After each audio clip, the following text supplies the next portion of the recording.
Hi friends, welcome to குறிஞ்சி.com. இந்த வாரம் வெள்ளிக்கிழமை கை வைத்தியத்தில் நம்ம பார்க்க போகிறது குழந்தைங்களோட நினைவாற்றலை அதிகப்படுத்துறதுக்கான ஒரு எளிமையான கை வைத்தியங்க. அதுக்கு நமக்கு தேவையான பொருள் பார்த்தீங்கன்னா வல்லாரை கீரை. இந்த வல்லாரை கீரையில் இல்லாத சத்தே கிடையாதுங்க. இந்த வல்லாரை கீரைக்கு சரஸ்வதி மூலிகை கீரைன்னு ஒரு பேர் இருக்குங்க. அப்பேற்பட்ட சிறந்த மூலிகை கீரையான இந்த வல்லாரை கீரையை நம்ம இன்னைக்கு குழந்தைங்களுக்கு சூப்பு செஞ்சு கொடுக்க போகிறோம். இந்த எக்ஸாம் டைமில் இது குழந்தைங்களுக்கு ரொம்ப முக்கியங்க. இப்போ இந்த சூப்புக்கு தேவையான பொருள் பார்த்தீங்கன்னா 2 பல்லு பூண்டை நான் பொடியை கட் பண்ணியிருக்கேன், பாதி வெங்காயத்தை கட் பண்ணி எடுத்திருக்கேன், பாதி தக்காளி பழம், 1 ஸ்பூன் துவரம்பருப்பை வேக வச்சு அந்த தண்ணியோடு எடுத்திருக்கேங்க, 1/2 ஸ்பூன் மிளகுத்தூள், 1/2 ஸ்பூன் உப்பு, 2 ஸ்பூன் ஃப்ரெஷ் க்ரீம் எடுத்திருக்கேன். இந்த ஃப்ரெஷ் க்ரீம் எப்படின்னு கேட்டிங்கன்னா, நம்ம பால் காய்ச்சும் போது மேலே ஏடை படியுது இல்லைங்களா, அந்த ஏடையை எடுத்து ஒரு ஸ்பூனால் நல்லா அடித்து எடுத்து வச்சுக்கிட்டோம்னா நமக்கு ஃப்ரெஷ் க்ரீம் ரெடி. இப்போ நம்ம இந்த சூப் எப்படி செய்கிறதுன்னு பார்க்கலாம் வாங்க.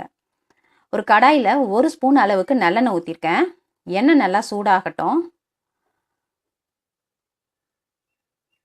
இப்போ நம்ம இதில் பூண்டை சேர்த்து நல்லா வதக்கிக்கலாம். இந்த எண்ணெயில் இந்த பூண்டு நல்லா வதங்கணுங்க, அப்போ தான் அந்த சூப்புக்கு நல்ல ஒரு டேஸ்ட்டு கிடைக்கும்.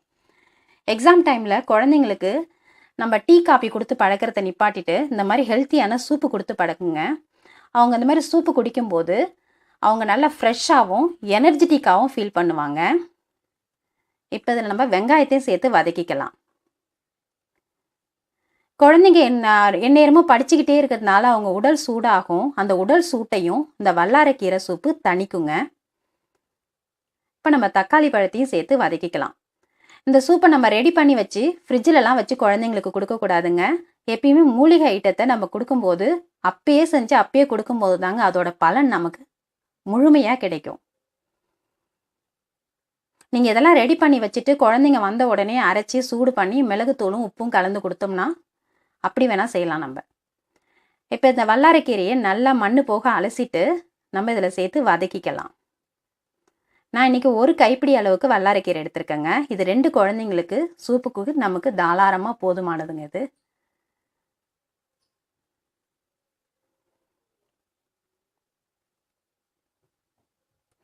இப்போ இதை சேர்த்து நல்லா வதக்கிட்டு ஆற விட்டுடலாம்.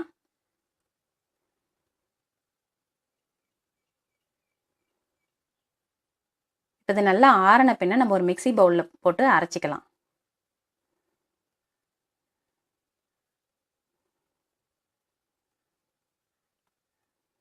இப்போ கீரை ஓரளவுக்கு மஞ்சதுக்கு அப்புறமா நம்ம துவரம்பருப்பை இதில் சேர்த்துக்கலாம். வேக வச்ச துவரம்பருப்பை சேர்த்து நல்லா ஸ்மூத்தாக அரைச்சி எடுத்துக்குங்க.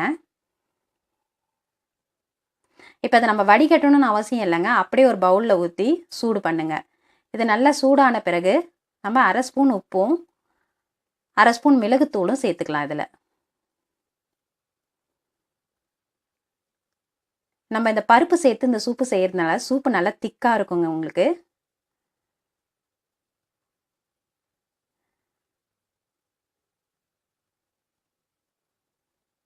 இப்போ நம்ம அடுப்பை ஆஃப் பண்ணிவிட்டு நம்ம இந்த ஃப்ரெஷ் க்ரீமை சேர்த்து கலந்துடலாம். இந்த ஃப்ரெஷ் க்ரீம் இந்த சூப்புக்கு நல்ல ஒரு ரிச் டேஸ்ட்டை கொடுக்குங்க. குழந்தைங்களும் விரும்பி குடிப்பாங்க. இந்த ஹெல்த்தியான சூப்பை செஞ்சு உங்கள் குழந்தைங்களுக்கு கொடுங்க.